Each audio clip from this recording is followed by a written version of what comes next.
స్తుతులనందుకో స్తుతికి పాత్రుడా, ఘనత పొందుకో స్తోత్రార్హుడా. స్తుతులనందుకో స్తుతికి పాత్రుడా,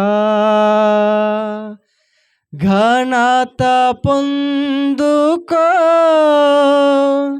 స్తోత్రార్హుడా.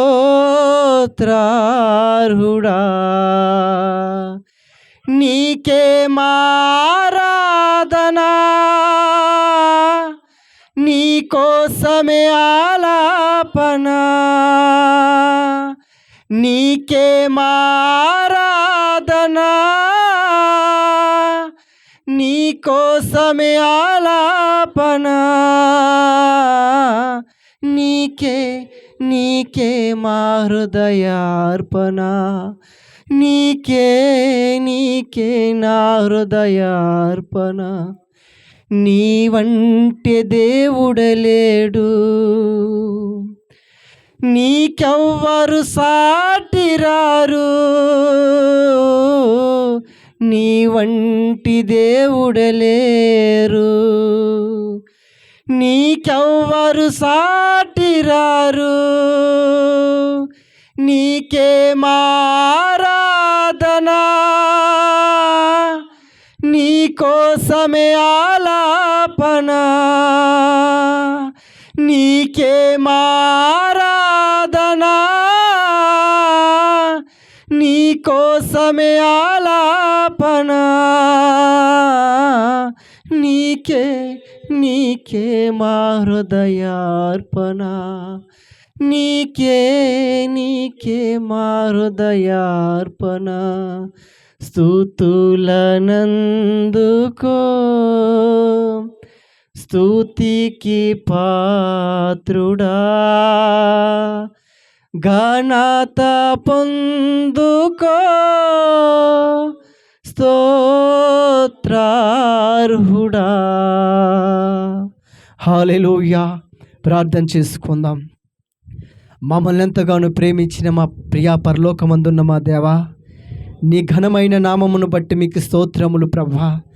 దేవా, నువ్వొక్కడవే మహిమకు అర్హుడవు. మా యేసయ్యా, నీకు స్తోత్రాలు చెల్లించుకొనుచున్నాం. ఇదిగో నాయన, నీ జీవము కలిగిన నీ వాక్యం యొద్దకు నాయన మేమందరం సమకూడి ఉన్నాం. దేవా, ఈ దినము ప్రభువా, దేవా, మా యొక్క ఎండిపోయిన మా జీవితాలకు దేవా నువ్వు మాట్లాడమని అడుగుచున్నాము. దేవా, ఒకరోజు నాయన నరపుత్రుడా, నువ్వు వెళ్ళి పలకమన్నప్పుడు ఏజ్కేలు పలికినప్పుడు ఎండిపోయిన ఎముకలు అయా కదిలింపబడి అయా శబ్దాలతో ప్రభు ఒకదానితో ఒకటి కలుసుకున్నట్టుగా జీవంలోనికి వచ్చినట్టుగా మేము చూసాము. ఈరోజు నీ జీవము కలిగిన వాక్యముతో దేవా, ఈరోజు ఒక మనిషి శరీరములో నుండి ప్రభు దేవా మీరు మాట్లాడమని అడుగుచున్నాము. దేవా, ఎండిపోయిన మా జీవితాలు ఏదైతే ఎండిపోయి ఉన్నాయో దేవా, అది జీవంలోనికి వచ్చేటకు నీ కృపని మాకు సహాయము చేయమని ఈ దినము మేమందరము నాయన నీ వాక్యానికి సమర్పించుకుంటున్నాం. దేవా, నీ వాక్యముతో మాకు నాయన మాట్లాడి మా జీవితాలను ప్రభా సరిచేసుకోవడానికి నీ కృపను అనుగ్రహించమని అడుగుచున్నాం. దేవా, నువ్వు మాట్లాడిన ప్రతి మాటకు లోబడే జీవితాలు మాకు అనుగ్రహించమని అడుగుచున్నాం. దేవా, మాటకి మేము తిరస్కరించినట్టుగైతే మృగపు యొక్క ముద్ర పడతాదని నువ్వు నాయన సేవకుల ద్వారా మాట్లాడుచున్నావు. మేము నీ సన్నిధికి వచ్చి మృగపు యొక్క ముద్ర పొందుకోవడానికి రావటం లేదు నాయన. దేవా, మేము స్వేచ్ఛగా విడుదల పొందుకోవాలనుకుంటున్నాం. అటువంటి జీవితం మేమందరం కలిగి ఉండుటకు నీ కృపని సహాయము చేయమని దేవా మమ్మల్ని ప్రభావం నడిపించమని ఇదిగో నీ నామానికి మేము సమర్పించుకుంటున్నాం.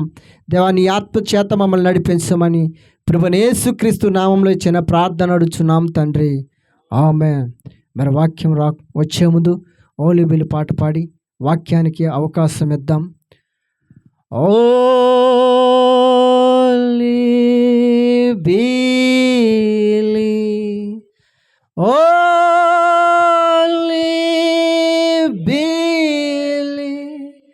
And all things are possible.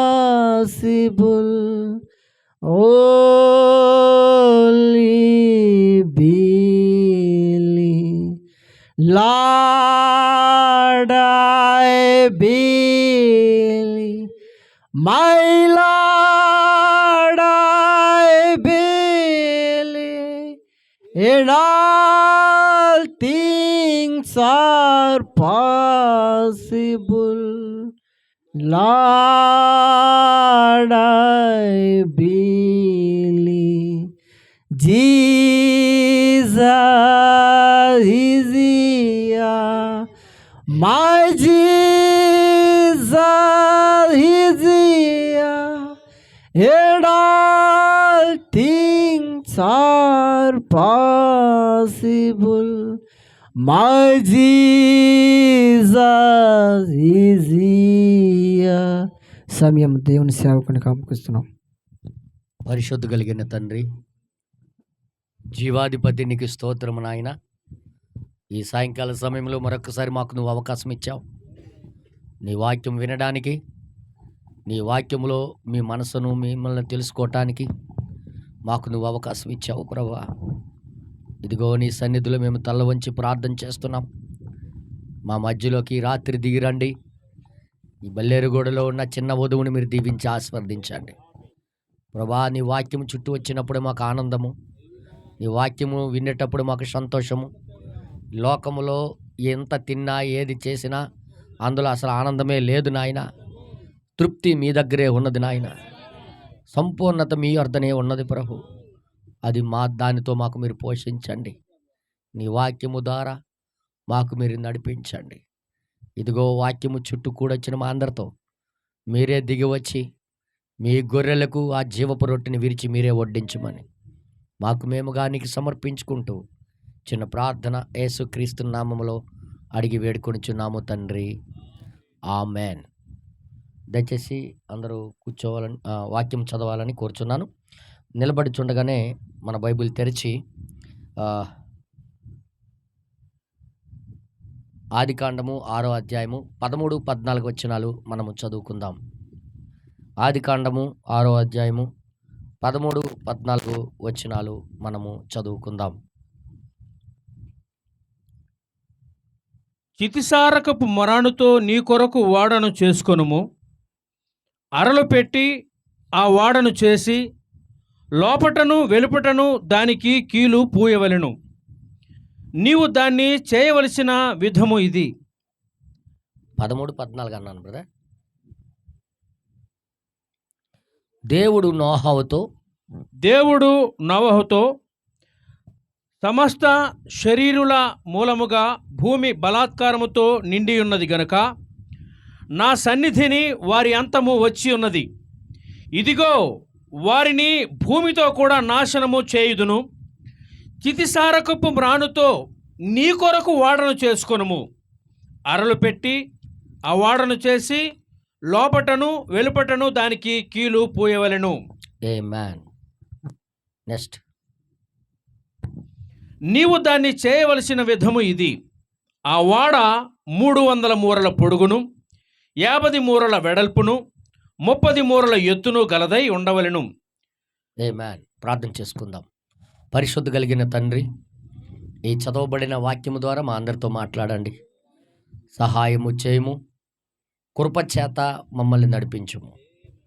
నీ వాక్యము ఎంతో సత్యమైనది, నిత్యమైనది, విలువైనది, జీవము కలిగినది. దానితో మా అందరికీ మీరు పోషించమని మాకు మేముగా నీకు సమర్పించుకుంటూ చిన్న ప్రార్థన యేసుక్రీస్తు నామములో అడిగి వేడుకొనిచున్నాము తండ్రి, ఆమేన్. దయచేసి అందరు కూర్చోండి.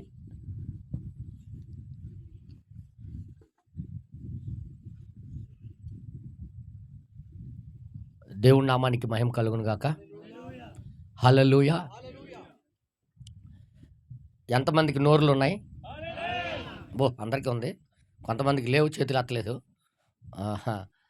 నోరు ఉన్న వాళ్ళందరూ దేవునికి స్తుతించాలి. దేవుని నామానికి మహిమ కలుగును గాక. మనమేమి విగ్రహాలము, బొమ్మలం కాము. మనము మాట్లాడే జీవులము. కనుక మన జీవ ఫలము దేవునికి సమర్పించాలి. నిజంగా ఒక మాట మీకు ఎప్పుడు చెప్తుంటాను, దేవుని దగ్గరికి వచ్చి మౌనంగా ఉండి తిరిగి వెళ్ళిపోయిన వాళ్ళలో దయ్యాలు ఉంటాయి. యథార్థంగా నేను చెప్తున్నా, ఇందులో మొగమాటం లేదు. వాళ్ళ హృదయాల్లో దయ్యాలు నిండిపోయి ఉంటాయి అన్నమాట. ఒకటి కాదు, రెండు కాదు, చాలా దయ్యాలు ఉంటాయి. దేవుని సన్నిధికి వచ్చి జీవ ఫలము ఎవరు అర్పిస్తారంటే దేవుడి చేత మేలు అనుభవించిన వాళ్ళు. గుర్తెట్టుకో, దేవుని దగ్గర నువ్వు మేలు అనుభవిస్తే నువ్వు ఖచ్చితంగా తిరిగి అది సమర్పిస్తావు. ఆరాధన అంటే ఏంటనుకున్నారు?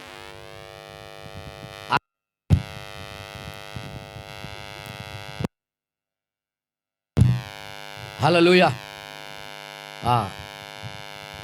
దయచేసి మీరు అందరూ చూడండి.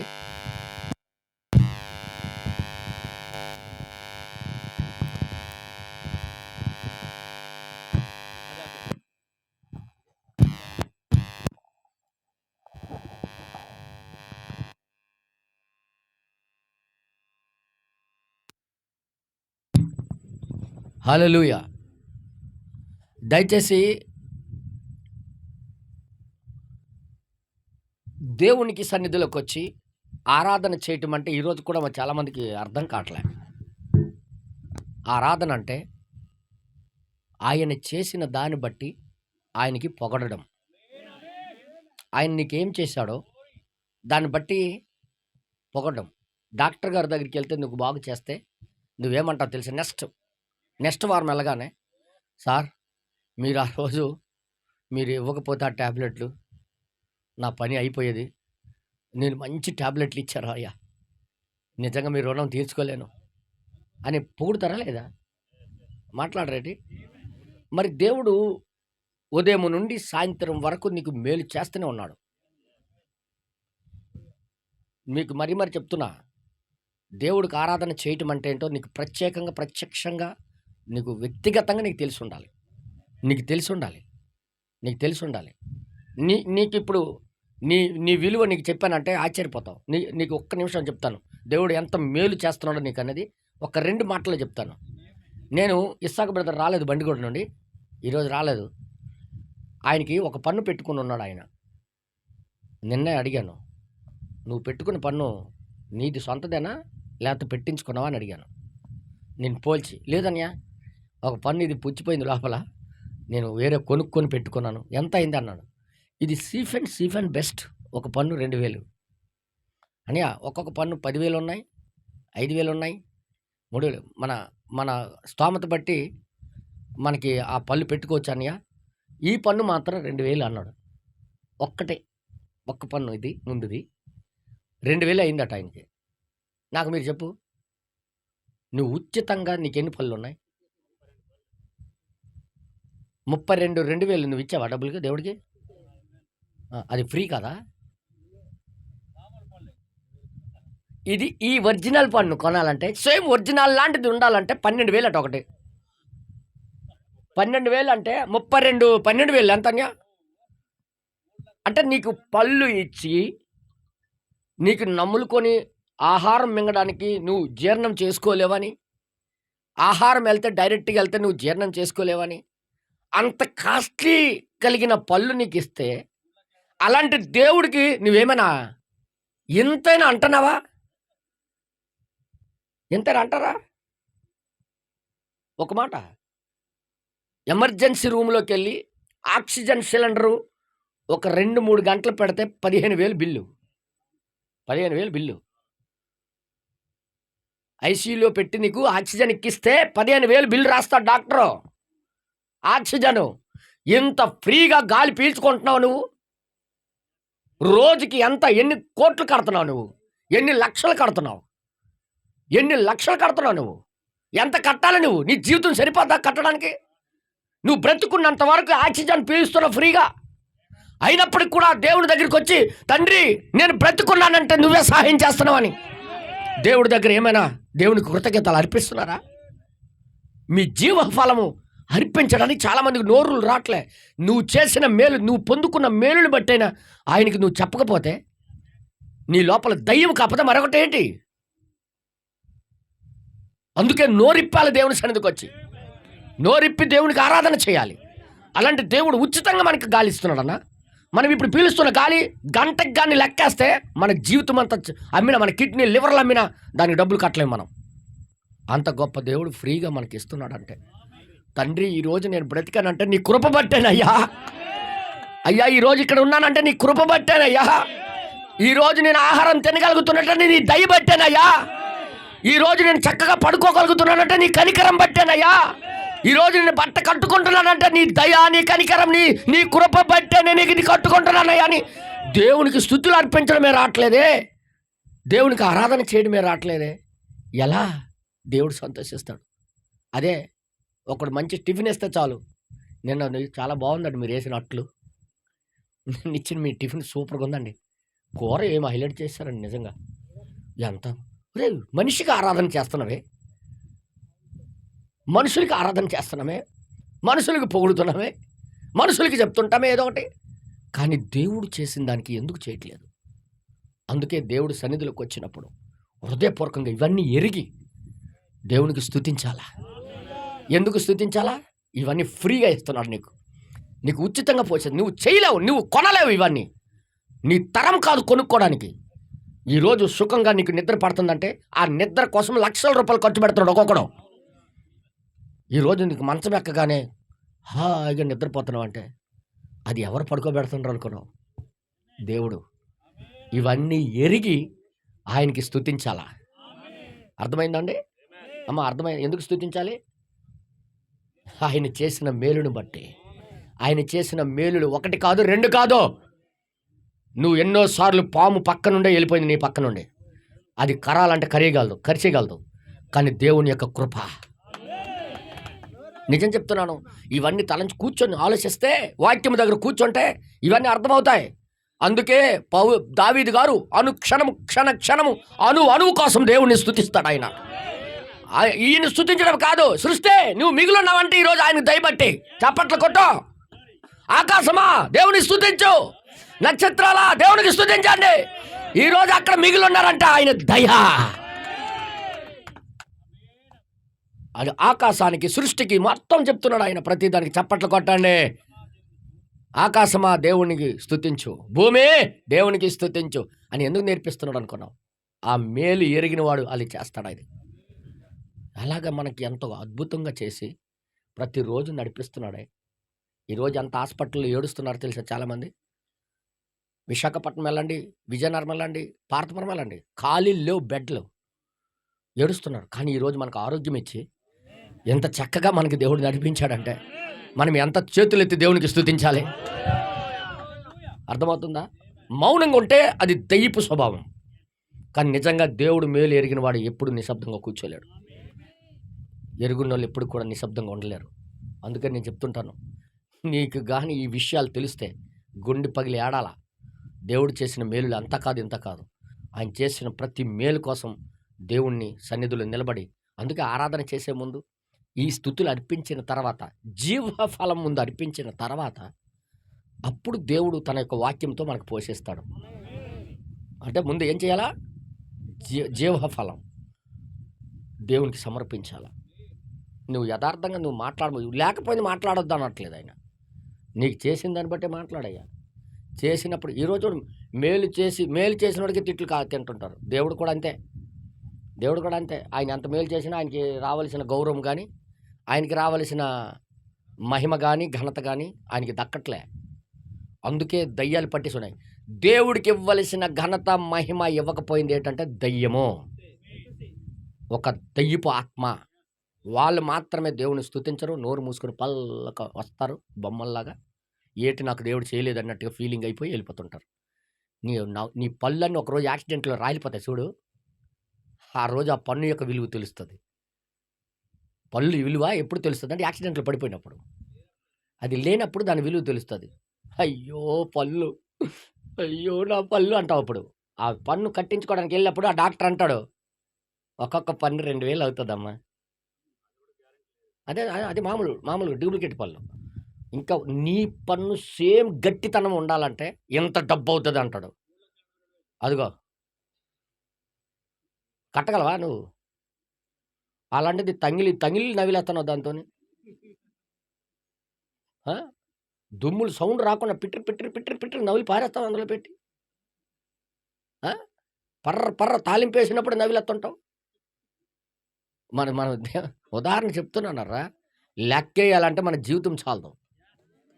అలాంటి దేవుడు మనకి ఇచ్చాడంటే. ఇంకో విషయం తెలుసా, మన కంటి కళ్ళు ఈ మెగా పిక్స్ కొనాలంటే నీ తరం కాదు. దీనికి కొన్ని మెగా పిక్స్ ఏ సెల్లకు కూడా రాదు. అంత దూరం చూడగలదు ఈ కళ్ళు. అవునా కాదా? ఫ్రీగా ఇచ్చాడని ఎంత మెగా పిక్స్ కూడా, ఇంత దీనంత పవర్ మెగా పిక్స్, ఇంత క్లియర్గా చూపించిన మెగా పిక్స్ కొనాలంటే కొన్ని లక్షల రూపాయలు అవుతుంది. నేను ఎలా చెప్పాలి ఇంకొకటి, అర్థమైంది మీ అందరికీ? ఎంత మెగా పిక్స్. నిజం చెప్పాలంటే ఒక్కొక్క ఎంట్రీ కాస్ట్ ఎంత అవుతుందో తెలుసా? అదిగో అతనికి తెలుసు అట, చెప్తున్నాడు ఆయన అనుభవం ద్వారా. దానికోసం ఎంత డబ్బులు ఖర్చు పెట్టాడు ఆయన జుత్తు కోసం, కానీ అంత ఫ్రీగా ఇస్తున్నాడే జుత్తు. అనియా ఒక్కొక్కటి లెక్కేసుకుని వెళ్ళిపోతే దేవుడికి మనం రుణస్థులమై ఉన్నాం. అందుకే అంత మేలుతో నింపుతున్న దేవుడు, మనం ఆయనకి ఎంత స్తుతించాలి. దేవుడి నామానికి మహిమ కలుగును గాక. అవునా కాదా? చెప్పండి, మీరే ఆలోచించండి. నేను ఒక్కోసారి హాస్పిటల్ పక్క నుండి వెళ్తుంటే వాళ్ళు పడుతున్న బాధ, వాళ్ళు దోమల్లో ఉండి వాళ్ళ కుటుంబీకులు ఎవరో హాస్పిటల్ ఉంటే, ఐసీయూలో ఉంటే, వీళ్ళు బయటకు వచ్చి ఏడుస్తూ ఆ దోమల్లో నిలబడుతున్న బాధ, నిద్ర లేకుండా తెల్లారి వరకు కాసుకొని కూర్చోండి. కానీ ఈరోజు మనం ఆరోగ్యంతో చక్కగా ఉన్నామంటే ఆయన యొక్క దయ, ఆయన కనికరం బట్టి. అందుకే ఆయనకి స్తుతించండి. ఎందుకు స్తుతించాలి? అందుకే మనం దేవుణ్ణి మహింపరచాలి. అందుకే దేవుణ్ణి మనం స్తుతించాలి. అందుకొరకే దేవుణ్ణి ఘనపరచాల. అందుకే ఆయన చేసిన మేలులు మర్చిపోకుండా, దేనిని మర్చిపోకుండా, నా ప్రాణమా ఆయన చేసిన మేలు, యెహోవా చేసిన మేలును దేనిని మరవకు అంటే ఏదంటే నీ జీవితంలో ప్రతిదీ ఒక మేలే. మాట్లాడరేటి గుండె లోపల ఉన్న మిషన్ ఎలాంటి మిషన్ పెట్టాడు? అరే యార్, 5 సంవత్సరాలు 6 సంవత్సరాలు తోలిన మిషన్లే, ఇనుప ముక్కలతో తయారు చేసిన మిషన్లే అరిగిపోతున్నాయి. మాట్లాడరు అనరు. నీ బైకు 5 సంవత్సరాలు తోలితే చాలు, ఏ పార్ట్ ఆ పార్ట్ ఈడిపోద్ది. కానీ నువ్వు పుట్టినప్పటి నుండి మిషన్ కొడుతూనే ఉంది లోపల. ఏ రోజైనా బోరుకు వస్తే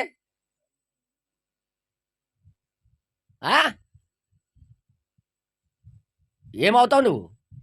ఎంత డబ్బు ఖర్చు పెడతావు? కానీ అవన్నీ మిషన్ ఆపకుండా కొడుతూనే ఉంది. అలాంటి మిషన్ తమ్మి 30-40 సంవత్సరాల ఆక్కన కొట్టే మిషను, రాత్రింపగల ఆక్కన.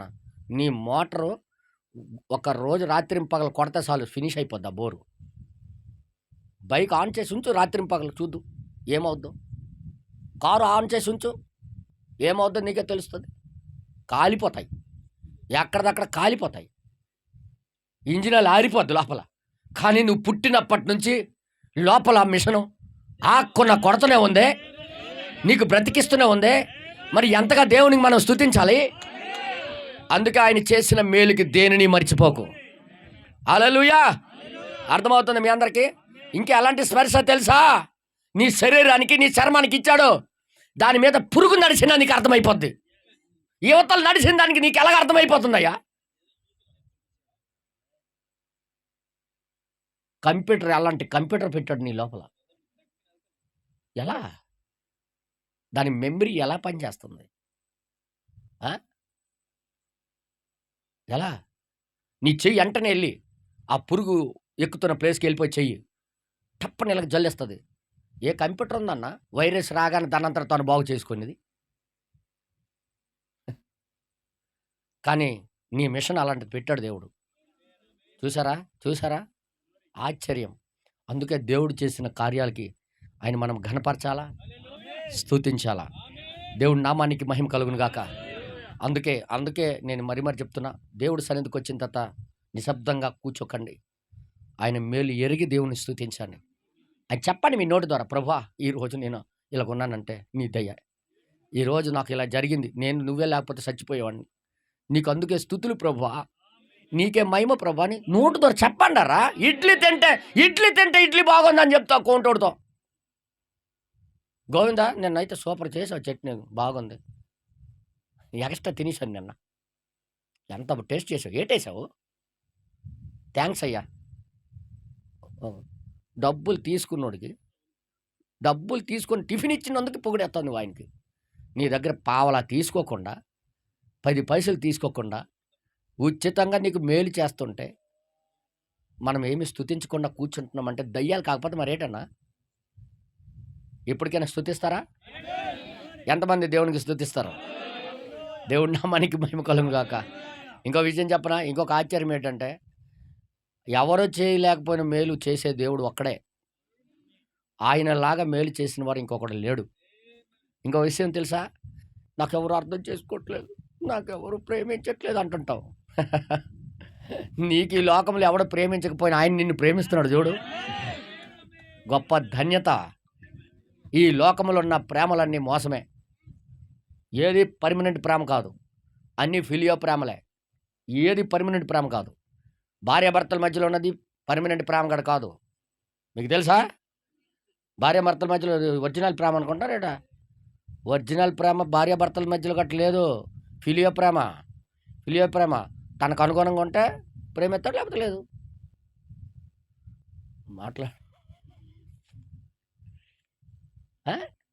భర్త కూడా తన మాట అంటే అవతల దాన్ని ప్రేమిస్తాడు, లేకపోతే లేదు. కానీ దేవుడు నువ్వు ప్రేమించినా ప్రేమించకపోయినా ఆయన మనల్ని ప్రేమిస్తున్నాడు. దాన్ని అగాపే ప్రేమ. అలాంటి ప్రేమ ఈ లోకంలో ఎవడు ప్రేమించడం లేదు బ్రదర్. ఆ ప్రేమను బట్టైనా మనం దేవుని స్తుతించాలా. ఇంకా అన్నీ చెప్పుకుని వెళ్తే తెల్లారిపోద్ది. ఈ పాఠంలోకి వెళ్ళాలి నేను. అందుకని నేను చెప్తున్నాను, దేనిని నువ్వు ఆయన మేలుని మర్చిపోకు.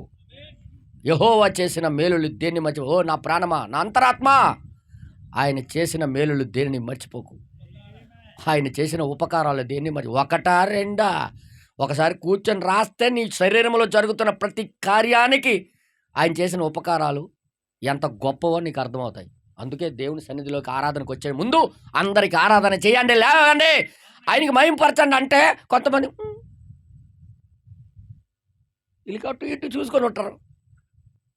దయ్యాలు పట్టిన వాళ్ళు, దేవుడు ఎరిగి కూడా దేవునికి మహింపరచకపోయిన వాళ్ళు, అది దయ్యపాత్మ. అర్థమైందా? అమ్మా నాకు మాటలు రావు, అబ్బా ఇంటి దగ్గర మాత్రం మాటలు వస్తాయి. మీ ఆయన పొగడు తెచ్చినప్పుడు మాటలు వస్తాయి, మీ ఆయన చికెన్ తెచ్చినప్పుడు మాటలు వస్తాయి. ఇవన్నీ చెప్పేశాడు కదా మా ఆయన అనుకోకండి, ఎవరి ఇంట్లో జరగవచ్చు ఇలాగా. నేను ఉత్తినే ఇలా మాట్లాడుతున్నాను, అర్థం చేసుకోండి. కొన్నిసార్లు బలిపీఠం దగ్గర నుండి వచ్చినప్పుడు బెదర్కి చెప్పావు కదా, అందుకే అలా మాట్లాడుతున్నాడు. నీకు ఎవరు ఏం చెప్పరు. తలంపులు పుట్టించేవాడు దేవుడు. ఇక్కడ ఆలోచన పుట్టించి మాట్లాడే దేవుడు ఆయన. హల్లెలూయా. అది ఎవరికో ఒకరికి సంబంధించి ఉంటుంది. అది దిద్దుకోవడమే, మనం బాగుపడమే మంచిది. దేవుడు నామానికి మహిమ కలుగునుగా. సరే, ఇంకా కొద్దిగా ముందుకెళ్దాం. మనము ఎలాంటి మానులతో దేవుడు, మీకు తెలుసా బైబిల్లో ఎక్కడ చూసినా క్రీస్తే కనబడతాడు. నువ్వు ఏ అధ్యాయం వెళ్ళినా, బైబిల్లో ఏ అధ్యాయం చదివినా క్రీస్తు యొక్క ప్రత్యక్షత తెలియజేసిందే ఈ గ్రంథం. ప్రవక్త ఈ విషయం చెప్పాడు.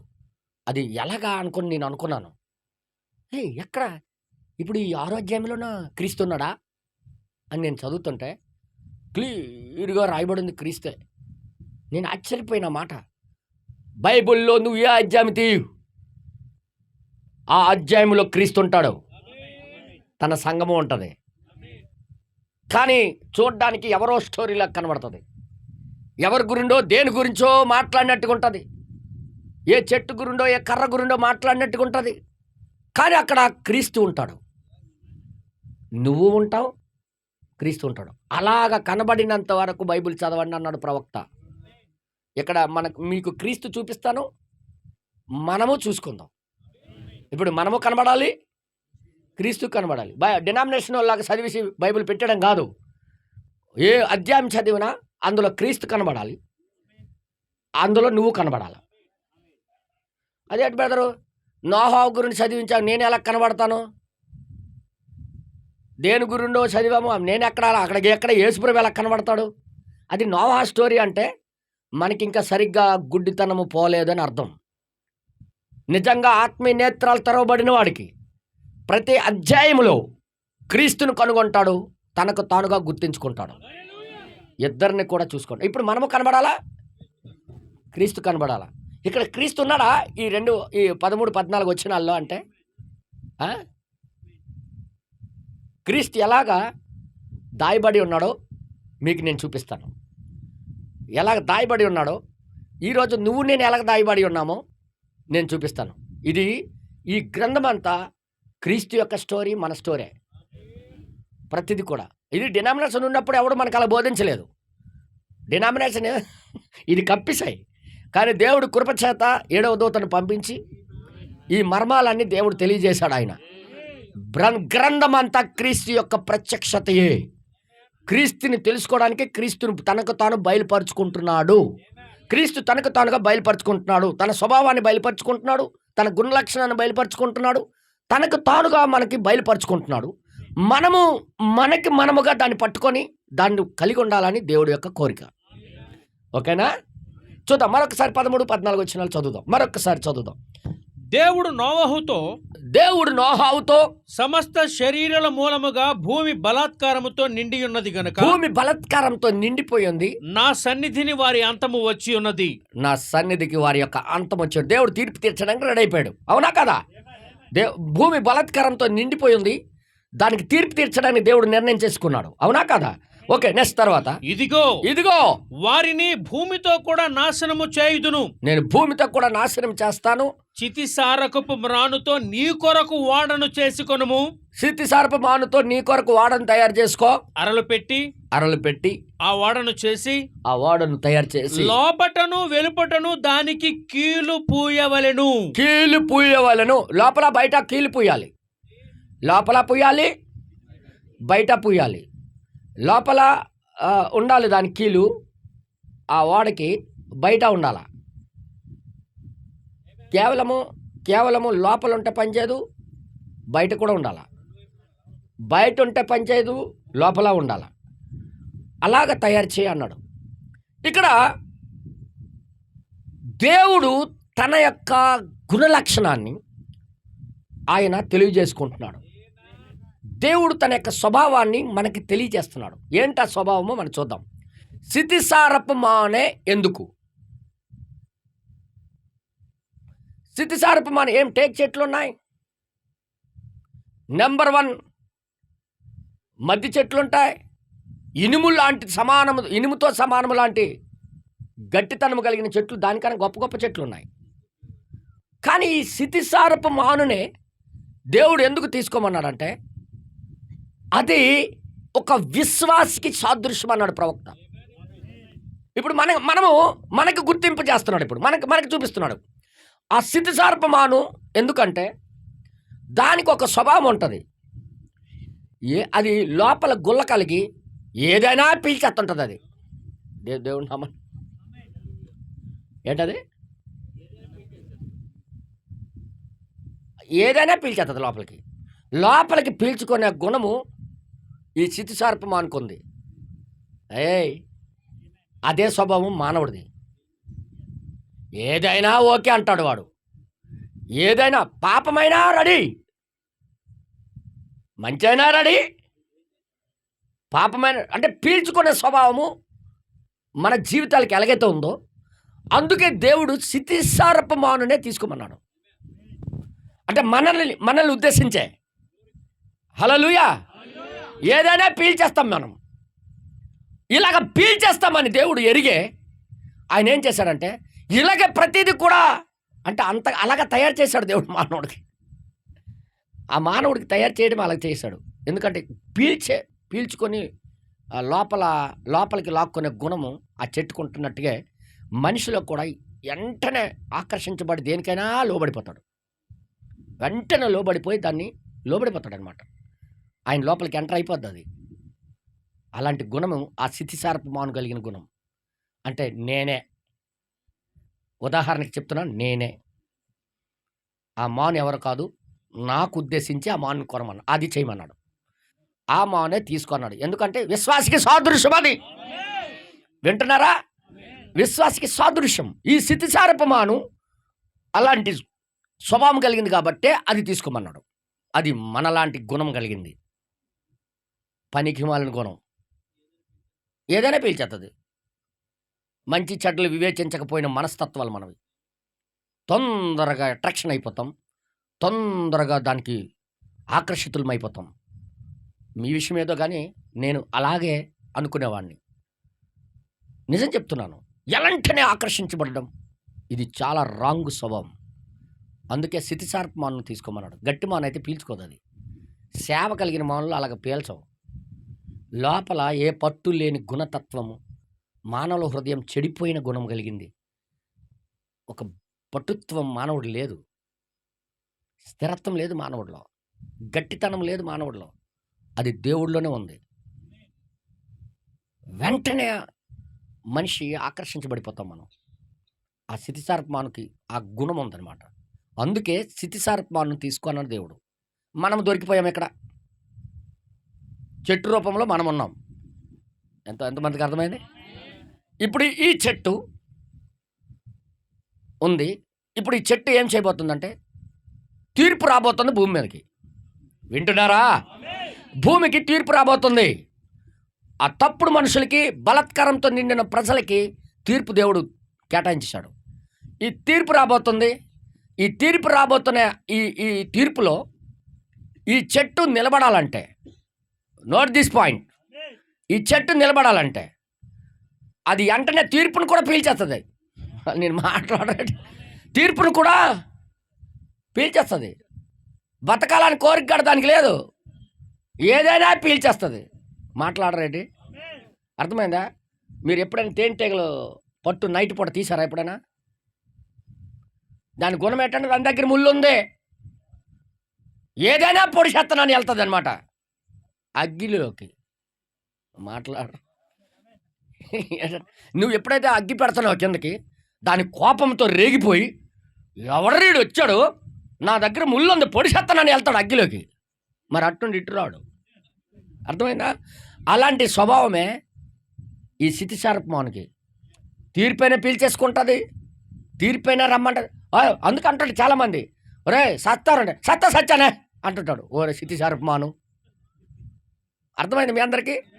ఒరే కిడ్నీలు పోతారా బాబు తాక్కో అంటే పోతే పోనే. బ్రదర్ అర్థమైంది మీ అందరికీ? దాని మంచి చెట్లు ఆలోచిస్తే ఆడెందుకు తాగుతాడన్నా? ఆ మాను గుణలక్షణం అలాంటిది. అర్థమవుతుంది మీ అందరికీ?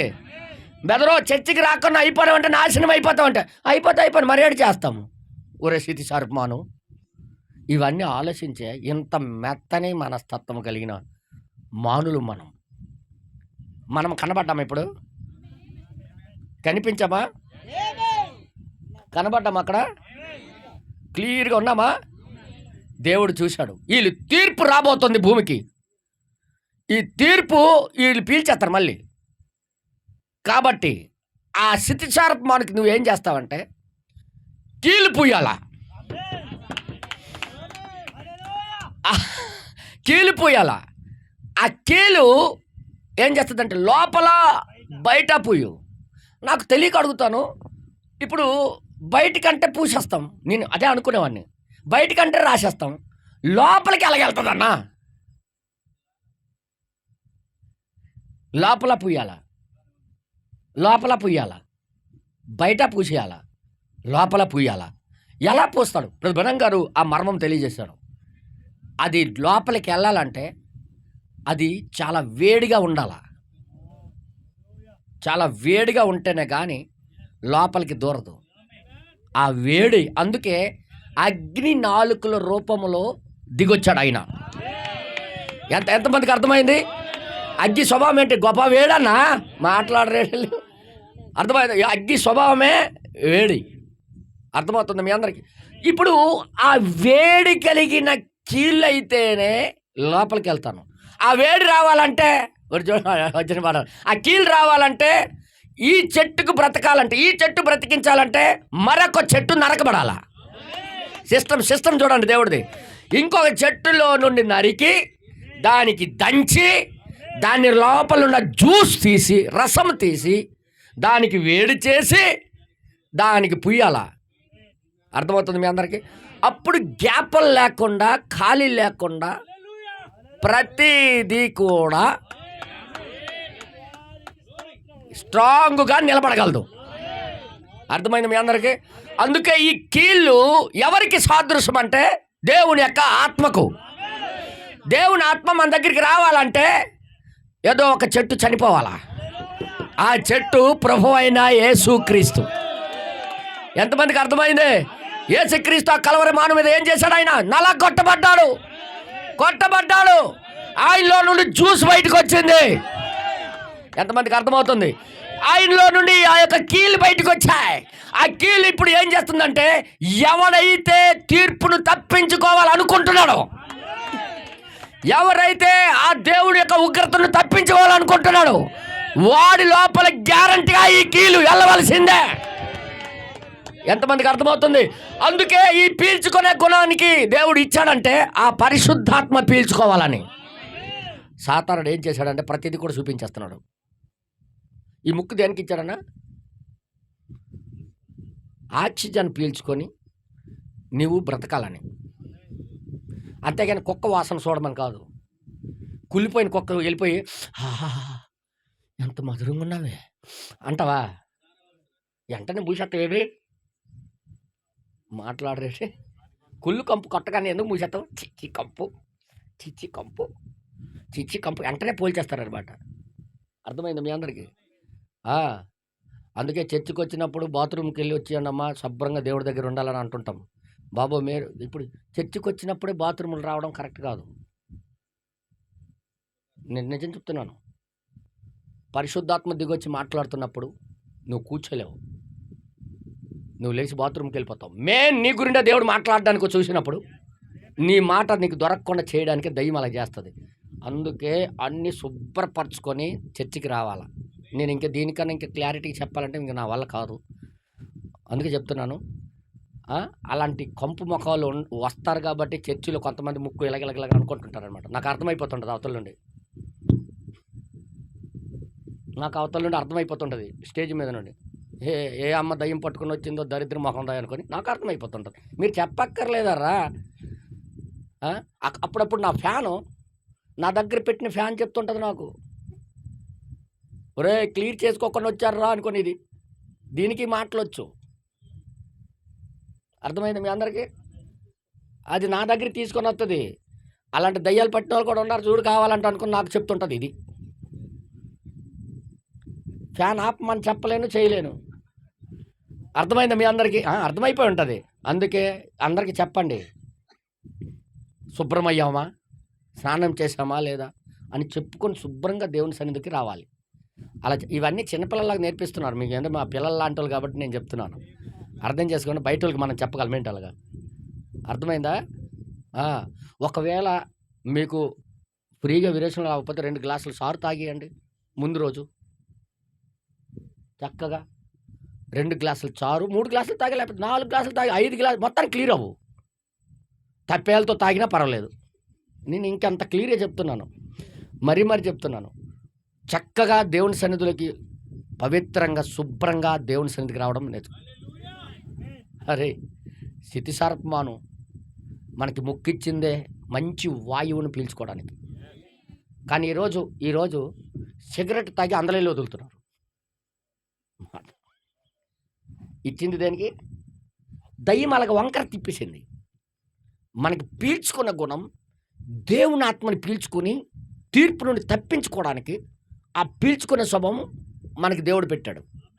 కానీ ఆ పీల్చుకున్న తత్వాన్ని మనస్సు మార్చేసింది దయ్యం వంకరగా. అయితే ప్రవక్త ఏమన్నాడంటే, ఈ చితిసర్పానికి బయట అండ్ లోపల దానికి పుయ్యాలంటే ఇంకొక చెట్టు నలగొట్టబడాలి, దాంట్లో నుండి తీయాలా, ఆ జ్యూసు వేడి చేసి మరగేసి దీనికి పుయ్యాలి.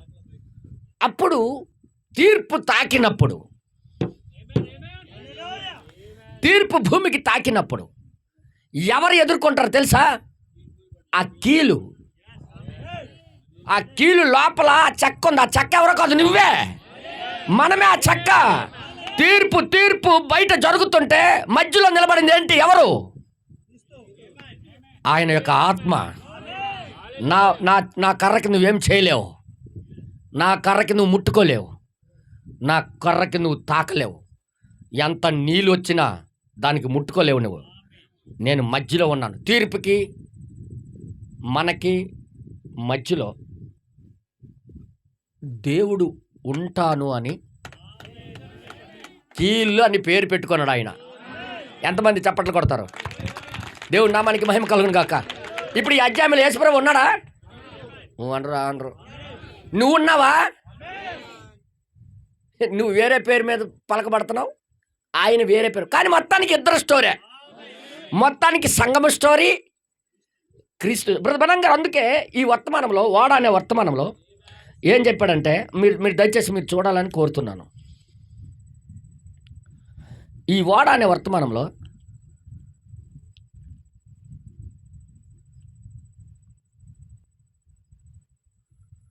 32వ పేరాలో 32వ పేరా నుండి మనం చదివితే, ఇప్పుడు ఈ యొక్క మెత్తని చితిసారపు చెక్క మీద వేడిగా ఉన్న కీలును లోపట మరియు వెలుపట పోసినప్పుడు అది దానిలో త్వరగా నానుతుంది. ఆ చెక్క అందులో నానిపోతుంది.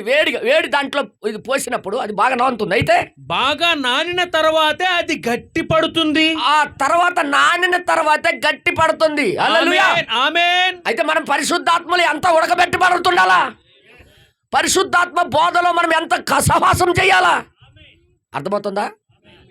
గొప్పగా నానాలా కాదా? మన లోపల గట్టితనం లేకపోవడానికి కారణం ఏంటి?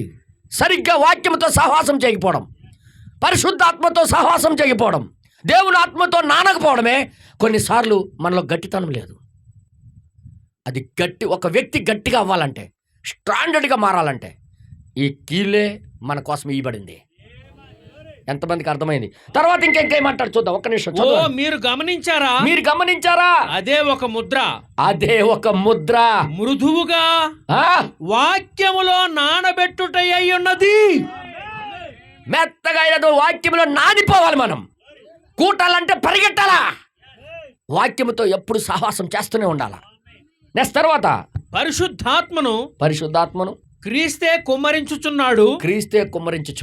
అది అంతయు కీలుగా పారుతుంది. హల్లెలూయా. పరిశుద్ధాత్మ కీలు అయి ఉన్నది.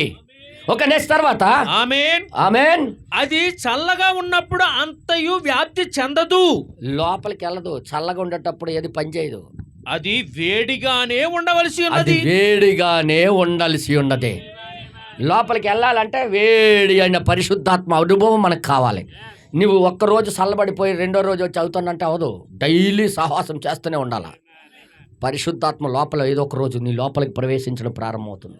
తర్వాత ఇంకేమంటాడు చూద్దాం. ఈ దినమున మనకు కావలసింది ఆ పాత కాలపు పరిశుద్ధాత్మను కలుసుకొనుటయే.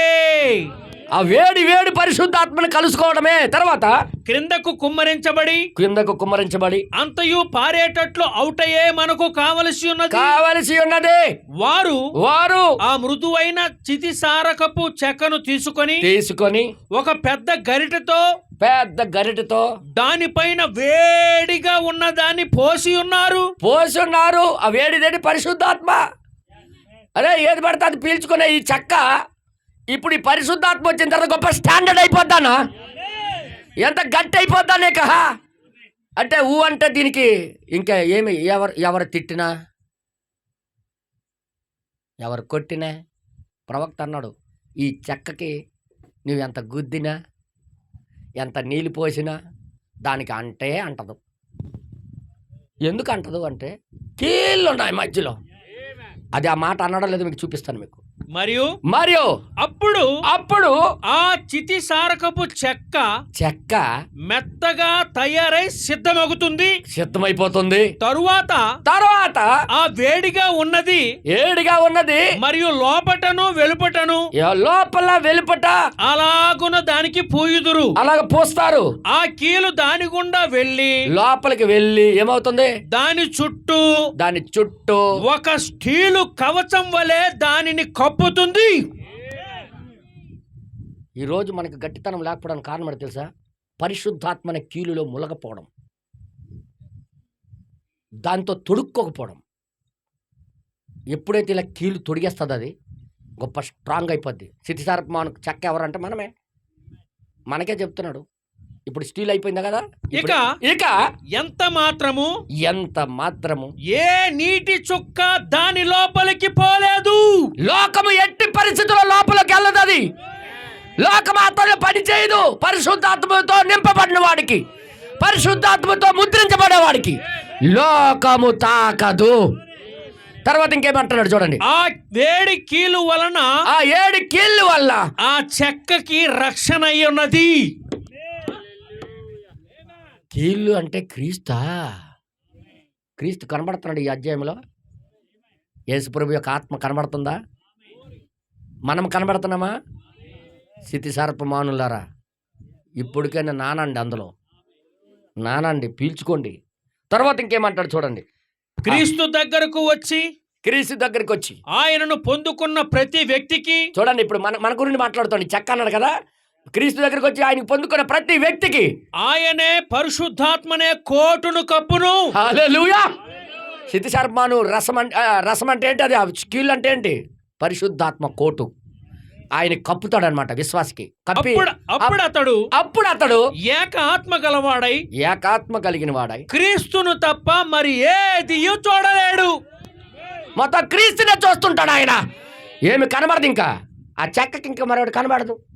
లోపల ఎలుపుల అదే ఉంది, ఇంకేంటి కనబడుతుంది అన్న? ఆ కప్పేసిన తర్వాత క్రీస్తే కనబడుతుంటాడు. అతడు ఇంకా ఎంత మాత్రం ప్రపంచాన్ని గాని లోకాన్ని గాని లెక్క చేయడు. ఇంకా లెక్క చేయడు. లోకం అంటే ఊగిపోతుండంటే ఇంకా కీలు పూయబడలేదు. నన్ను క్షమించండి మాట్లాడినందుకు. ఏదైనా అంటే అయిపోతున్నామంటే ఇంకా పూయబడలేదు అన్నయ్య. ఇంకా తర్వాత ఇక్కడ ఏమంటారు చూద్దాం. నీవు అతడిని కొట్టవచ్చును. ఏటంటాడా? నీవు అతడిని కొట్టవచ్చును. కీలు పూయబడిన చెక్కకి నువ్వు కొట్టినా, బయటకు నెట్టవచ్చును, బయటికి తోసినా, నీవు ఏమి చెయ్యాలనుకుంటావో వాటన్నిటిని ఆ చెక్కతో చేయవచ్చును. నువ్వు ఆ చెక్కకి నువ్వు చేయొచ్చు. కానీ అతని చుట్టూ ఒక కవచము ధరించి ఉన్నాడు. అంటే ఏది ప్రభావం చూపించదైతే సముద్రం నీళ్ళు ఏమి చేయలేవు, లోకం ఏమి చేయదు. అతనికి కొట్టొచ్చు, నువ్వు తొయ్యొచ్చు, నువ్వు ఏటనొచ్చు, నువ్వు తిట్టొచ్చు. ఇంకా అంటున్నాడు, ఇంకొక మాటలో చెప్పాలంటే అతడిలో ఉన్న పగుళ్ళన్నీ ముద్రించబడ్డాయి. ఆయనలో ఏవేవైతే లూచున్నాయో అవన్నీ కూడా కీలుతో మూయబడిపోయింది. గట్టయిపోయిందన్న. అతడు దేవుని యొక్క ఆత్మ అనే ఒక కవచాన్ని ధరించుకొని ఉన్నాడు. అతడు ముద్రింపబడి ఉన్నాడు. హల్లెలూయా. బెదర్ ఇప్పుడు తిట్టిన ఏటవుద్దాన్ని దానికి మాట్లాడరేటి మనకి ఎవరైనా తిడితే సర్రమని లెగుతున్నామంటే చెక్క నానలేదన్నా, నువ్వేమనుకుంటా అనుకో. పగులు బద్దలైపోయింది చెక్క. లోపలికి గాలి వచ్చేస్తుంది, లోపలికి గాలి వచ్చేస్తుంటుంది. మాట్లాడరేటి? దయచేసి ఎవరి గురించి అనుకోకండి, చెక్క గురించి మాట్లాడుతున్నాను నేను.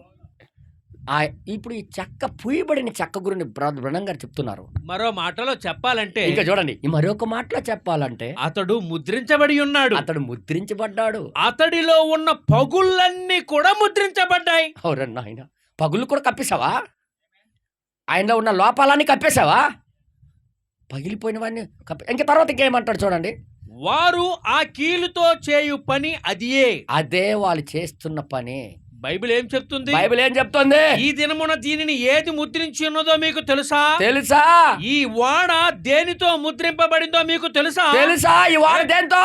ఎఫెసీ పత్రిక 4:30లో ఏం చెప్పాడు? పరిశుద్ధాత్మయే ముద్ర ఉన్నది. కీళ్ళు ఎవరై ఉన్నారు? పరిశుద్ధాత్మ ఎవరైతే క్రీస్తే. ఈ అధ్యాయంలో క్రీస్తు ఉన్నాడా? మనం ఉన్నామా? మనం ఏ పేరు మీద ఉన్నాము? స్థితిసారపు మానవు చెక్క. అమ్మా వింటున్నారా? నీకు గాని పరిశుద్ధాత్మ లేకపోతే నీకు ఆపడం ఎవరితరం కాదు. నీకు బోల్డ్ పగుళ్ళు ఉంటాయి. ఏదో ఒక పగుళ్ళు వెళ్ళి లోకం గాలి తగులుతుంది, గ్యారంటీ. అర్థమైంది మీ అందరికీ? అందుకన్నాడు ఈ చెక్కకి కీలు పూసిన తర్వాత బయట లోపల నువ్వు దానికి తొయ్యు, దానికి నువ్వు ఏటాటా చేయొచ్చు, మీరు ఏదైనా చేయొచ్చు, అది మాత్రం లొంగదు. మాట్లాడరండి. ఏం లొంగుతుందా ఏంటి? ఆ కీలు అంత స్ట్రాంగ్ అన్న, అంత స్ట్రాంగ్, అంత గట్టి. అందుకే ఇప్పుడు కూడా ఆ వాడ ఆ కీలుతో పూయబట్టి ఇప్పుడు వరకు ఒక వాడ ఉంది. సైంటిస్టులు కనుక్కున్నారు, అదే ఏ కర్ర కూడా అలాగ నిలబడదు, ఆ కీలు వల్ల అలాగ నిలబడ్డది. ఏం చూపిస్తుందో తెలుసా? అలాగే కీలు పూయిపోయిన వాళ్ళందరూ కూడా నాశనం అవరు. ఎన్ని సంవత్సరాలైనా వాళ్ళు ఉండవలసిందే, వాళ్ళు నిత్య జీవం కలిగి ఉంటారు. అర్థమవుతుందా? అర్థం. స్థితిసారపమాన కర్ర ఇన్ని రోజులు ఉండిపోవడం ఏంటన్నా, ఇన్ని సంవత్సరాలు ఉండిపోవడం ఏంటి?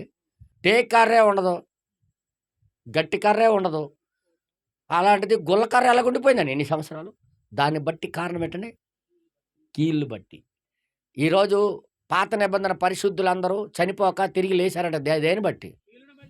ఆ కీలు పాత నిబంధనలు అందరూ స్వీకరించారు. వాళ్ళు ఆ కీలుతో లోపల బయట వాళ్ళు తొడుక్కున్నారు. వాళ్ళు పరిశుద్ధాత్మతో నింపబడ్డారు. వాళ్ళు పరిశుద్ధాత్మతో నింపబడే వ్యక్తికి ఎప్పుడు నాశనం అంటూ లేదు. అది సూచిస్తుంది. ఇక్కడ ఇద్దరిని చూసాం, క్రీస్తుని చూసాం, మనల్ని చూసాం. అర్థమవుతుంది మీ అందరికీ? రెండు ఇక్కడే కనబడుతున్నాయి. 6 అధ్యాయములు క్రీస్తున్నాడా? 7 అధ్యాయములు ఉంటాడా? 8 అధ్యాయములు ఉంటాడైతే మొత్తం 50 అధ్యాయులను ఆయనే ఉంటాడు.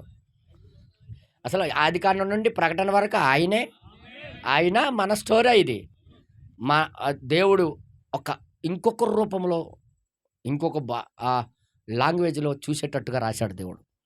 అందుకే బ్రహ్నం గారు ఈ వర్తమానం చెప్తున్నప్పుడు పరిశుద్ధాత్మను దుఃఖపరచకండి. ఎందుకంటే మీరు విమోచన దినము వరకు కీలుతో పూయబడి ఉన్నారు. హల్లెలూయా. అందుకే ఈ ఆత్మతో నింపబడ్డం అవసరం. అందుకే ఈ ఆత్మ మనకి ఎంత అవసరం. మనకి స్టాండర్డ్ జీవితం కావాలన్నా ఇదే ఉండాలా, ఈ లోకానికి జయించాలన్నా ఇదే ఉండాలా. ఏది ఉన్నా లేకపోయినా పర్వాలేదు, కానీ మనకి తినడానికి తిండి లేకపోయినా పర్వాలేదు, కానీ ఇది ఉంటే నాశనమే లేదన్నా. అందుకే ఇప్పుడు బెనం గారు ఏం చెప్తున్నారంటే 38వ పేరాలో ఆయన ఏం చెప్తున్నాడు చూడండి ఒకసారి. 38వ పేరా ఒకసారి మనం చదువు. కాబట్టి మీరు గమనించాలని కోరుకొనిచున్నాను. ఆ యొక్క క్రమము ఎంత అందమైందిగా, ఇది ఎంతో అద్భుతంగా ఉన్నది, మీరు గమనించాలని నేను ఆశిస్తున్నాను. సమీప బంధువుడు అనే మరొక వృక్షము కత్తిరించబడవలసి ఉన్నది. ఆయన కత్తిరించబడవలసి ఉన్నది. దాని నుండి ద్రవమంతయు జిగురంతయు బయటకు వచ్చేంత వరకు అది కొట్టబడవలసి ఉన్నది. కాపాడబడుటకు కొట్టబడిన సమీప బంధువుడు అనే బంధం ఉంది ఇక్కడ. ఒక చెట్టు కాపాడడానికి మరొక చెట్టు రావాలా. సమీప అంటే ఆ చెట్టుకు నిలబెట్టాలంటే సమీప బంధువుడు రెండు సమానంగా ఉన్నోళ్ళకే, సేమ్ ఒకే జాతికి, ఆ జాతికి సంబంధించిన వాళ్ళే ఉండాలా, ఆ కుటుంబానికి సంబంధించిన వాళ్ళే ఉండాలా. చెట్టు రక్షించాల. ఇప్పుడు అందుకే మనకి మానవుడికి రక్షించడానికి ఇంకొక మానవుడు రావాలా. ఆ మానవుడే ప్రభు అయిన యేసుక్రీస్తు. అదే తెలియజేస్తున్నాడు అక్కడ. ఓకే, ఈ శిథిసారపమానం కాపాడింది ఏంటి? సమీప బంధువుడు అనే మరొక వృక్షము కత్తిరించబడవలసి ఉంది. అవును. తర్వాత అది కొట్టబడవలసి ఉన్నది. దాని మీద ఈ జిగురును పోయవలసి ఉన్నది. దాని జిగురు ఇంకో దానికి పోయవలసి ఉన్నది. ఆమేన్. ఈ దినమది ఎంతకాలం కాపాడుతుంది? అన్నా జిగురు? ఎందుకంటే 6000 సంవత్సరాల క్రితము పాపము జరిగింది. పర్వతముల పైన ఆ పాత వాడ నిలిచుండుట వారు చూచి ఉన్నారు. ఇప్పుడు కూడా ఆ పర్వతాల మీద ఉంది, ఆరారు పర్వతం మీద ఉంది వాడ, కనుక్కున్నారు. ఆరారత్ పర్వతం మీద ఉంది పడవ. ఇన్ని సంవత్సరాలు ఎలాగుండిపోయింది ఇది. ఎన్నో చెక్కలు నశించిపోయాయి, కానీ ఏ ఇతర చెక్క కూడా ఈ చెక్క వలె నిలిచి ఉండలేదు. ఇన్ని వేలు సంవత్సరాలైనా ఆ కీలుని బట్టి ఆ చెక్కలు మాత్రం పాడవలే. దేనికి చూపిస్తుంది? అలాగే పరిశుద్ధాత్మతో నింపబడిన వ్యక్తి, ఆయనకి అంతము లేదు. దేవుడి నామానికి మహిమ కలుగును గాక. ఏమి స్టోరీ అన్న ఇదంతా. చూసే కళ్ళుంటే ఈ చితిసారపమాను స్టోరీ మన స్టోరీ, ఆ జిగురు స్టోరీ క్రీస్తు స్టోరీ ఎలాగ దేవుడు రాశాడో చూడండి. తర్వాత ఎందుకంటే అది మరణించిన వేరొకరి కీలు చేత పూయబడి ఉన్నది. అందుకు నాశనం అవ్వలేదు. అది మన కోసం మరణించిన వాడు ఒకడు ఉన్నాడు, ఇంకొక చెట్టు. ఆ చెట్టు ప్రభు అయిన యేసుక్రీస్తు. ఎంతమందికి అర్థమైందనా? తర్వాత ఇంకేమంటాడు చూడండి, 38 పూర్తి చదవండి బ్రదర్. అందుకే ఏమంటాడంటే ఓ ఓ ఓడ లోపటను మరియు వెలుపటను కీలు పూయబడి, అవునండి, ఒకసారి కీలు పూయబడినట్లయితే, ఒక్కసారి కీలిపోయబడినట్లయితే అది ఎటువంటి కార్యము చేయునో తెలియజేయుటకు, అది ఎలాంటి కార్యం చేస్తుందో తెలియజేయడానికి, అందుకే అది అక్కడే ఒక జ్ఞాపక చిహ్నంగా మాదిరిగా నిలిచి ఉన్నది. ఆ వాడ అందుకుంచాడా దేవుడు. అది మనం గుర్తు చేసుకొని దాంతో ఎలాగైతే కీలు పూయబడితే అలాగుందో, నా ఆత్మతో మీరు నింపబడితే అలాగుంటారని చెప్పడానికి. ఓకే, నెక్స్ట్ తర్వాత ఓ అది అలా ఈనాటికి కూడా క్రీస్తు ఏమై ఉన్నాడో అనే ఎంత ఖచ్చితమైన చిత్రం అది. క్రీస్తులోకి ఒకసారి విశ్వాసి వచ్చే ఒక్కసారి లోపలికి వచ్చే లోపటను మరియు వెలుపటను కీలును పూయబడిన తరువాత క్రీస్తులో విశ్వాసి యొక్క స్థానమే అది. ఆ ఇష్టిసారమాను అది అందుక దేవుడు నామానికి మహిమ కలుగును గాక. మొత్తం నాశనం అయిపోయాయి, కానీ అది మాత్రం నాశనం అవ్వలేదు. కారణం లోపల బయట కీలు. ఇప్పుడు చెప్పండి, ఇప్పుడు మనం నాశనం అవ్వకుండా ఉండాలంటే ఏం కావాలమ్మా? లోపల జీడిపప్పు, మీద బాదం పప్పు, నువ్వు తిన్నా చచ్చిపోతావు. చాలామంది వాళ్ళ అందాలు కాపాడుకోవడానికి బాదం పప్పులు నూరి దాని జ్యూస్ తీసి పాలు దాంట్లో కలిపి ఉదయం లేచి ఒత్తుకొని పట్టుకొని పురుగులు తినేస్తాయి. నువ్వు బాదం పప్పు తిన్నా నీకు కాపాడేది ఏమీ లేదు. మీరు మాట్లాడరేటి, నువ్వు ఎంత బలమైన ఆహారాలు తిన్నా ఈ శరీరాలు ఆపుకోవడం ఎవడతరం కాదు. ఒక్కటి కాపాడగలదు, అదే పరిశుద్ధాత్మ అనే జిగురు. అందుకే పరిశుద్ధాత్మ ఎంత ముఖ్యమో ప్రవక్త గారు చెప్తున్నారు. ఓ ఇప్పుడు నీవు కూడా చేయవలసింది అదే. నీవు చేయవలసింది అదే. వాడ ఎలా సిద్ధపడింది? ఓ సంగమా, నీవు చేయవలసిన ఏకైక కార్యము ఏమిటంటే, విశ్వసించి లోపలకు వచ్చి కూర్చొని ఉండుటయే. దేవుడి నామానికి మహిమ కలుగును గాక. దాంతో మనం కాపాడబడాలంటే అది ఇంకొక మార్గం మరొకటి లేదన్య. అందుకే కోటాల దగ్గరికి మనం పరిగెట్టుకుని రావాలి. పరిశుద్ధాత్మ రోజు రోజుకి మనతో మాట్లాడుతూనే ఉంటాడు. నాతో ఉండాలి. మీకు తెలుసా, ఒక తప్పుడు మనిషితో రోజు తిరుగు, ఆడ తప్పుడు మాటలు నీ నోట్లో వస్తాయి. మాట్లాడరేటి. హానోకు 500 సంవత్సరాలు దేవుడితో కలిసి నడిచాడు. నడిచి దేవుడు ఎత్తబడినట్టుగా ఆయన ఎత్తబడిపోయాడు. ఎందుకు ఆ స్వభావం వచ్చిందనా? కుక్క పక్కన పడుకుంటే కుక్క పేలు ఎక్కుతాయి, జీవంతో నానుతుంటే జీవం ఎక్కేస్తుంది. అంత. ఇంకొక ఉదాహరణ చెప్తున్నాను. అయస్కాంతం తీసుకోండి, పిన్నేసు 4-5 సార్లు దాని మీద ఎలగలగా తిప్పండి, దాంతో కొద్దిగా సహవాసం చేయనివ్వండి, దానికి కొద్దిగా తిరగనివ్వండి, తర్వాత ఆ పిన్నేసి ఇంకొక పిన్నేసి దగ్గర పెట్టండి. ఇదేంటి దీని స్వభావం దీనికి వచ్చింది? సహవాసం అన్నా. అందుకే వాక్యంతో సహవాసం ఎంతో అవసరం. అందుకే దుష్టుల మార్గంలో ఎలక, పాపులు కూర్చున్న చోట కూర్చుండక, దీవారాత్రులు దేవుని యొక్క ధర్మశాస్త్రము ధ్యానించేవాడు ధన్యుడు. ఆకు వాడక తన కాలంలో ఫలమునిచ్చే చెట్టు వలె అది ఉంటాడు అని రాయబడింది. Is right. సహవాసం నువ్వు ఎవరితో చేస్తున్నావో అదే బుద్ధులు వస్తాయి నీకు, గుర్తెట్టుకో. నేను చర్చికి వెళ్తుంటాను, కానీ ఆ అమ్మ వాళ్ళతో వాళ్ళతో వెళ్తుంటుంది, కానీ నేను అలాగ వెళ్ళను, కానీ ఆమెతో జట్టు నువ్వు ఫ్రెండు. గాబర పడకు, కొద్ది రోజులు పడతాయి, ఆ ఫ్రెండే నీకు కనెక్షన్ కలిపేస్తుంది. అందుకే మనం ఎవరితో ఫ్రెండ్షిప్ చేస్తున్నాం అనేది కూడా లెక్కే. ఎవరితో సాహసం చేయాలో దేవుడు చెప్తున్నాడు. ప్రతీది కూడా మనకి. అందుకే ఈ యొక్క కీలుతో సాహసం చేస్తే నిత్య జీవం అనేది లోపలికి ప్రవేశిస్తుంది. హల్లెలూయా. ఎంతమందికి అర్థమవుతుంది? అందుకే ఏం చేయాలి? నువ్వు చేయవలసిందంతా లోపలికి వచ్చి నిశ్శబ్దం కూర్చోడమే.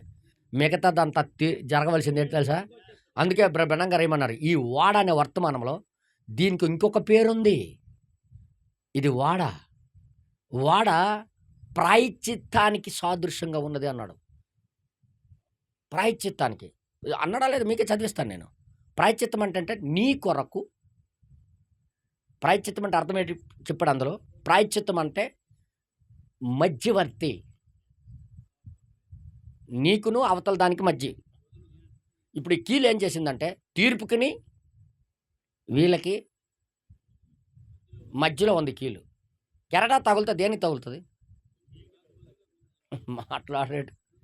చెక్కగట్ట నానలేదన్నా, నీరు ఒక్క సుక్క కూడా పీల్చలేదు. మీద ఏటుంది? కీలు. కీలే చూసుకుంటుంది. తీర్పుకి ఎవరు ఆపుతారైతే? నీకు నువ్వు ఈ తీర్పుకి మధ్యలో ఆ ఆత్మే నిలబడుతుంది అడ్డగా. హల్లెలూయా. అర్థమవుతుంది మీ అందరికీ? ఈరోజు నీ మీద తీర్పు రాకుండా ఉండాలంటే ఎవరు కావాలైతే మనకైతే? దేవుని యొక్క ఆత్మ. అది ఎవరి మీద ఉందో దాన్ని చూసి దేవుడు దాటిపోతానన్నాడు ఆయన.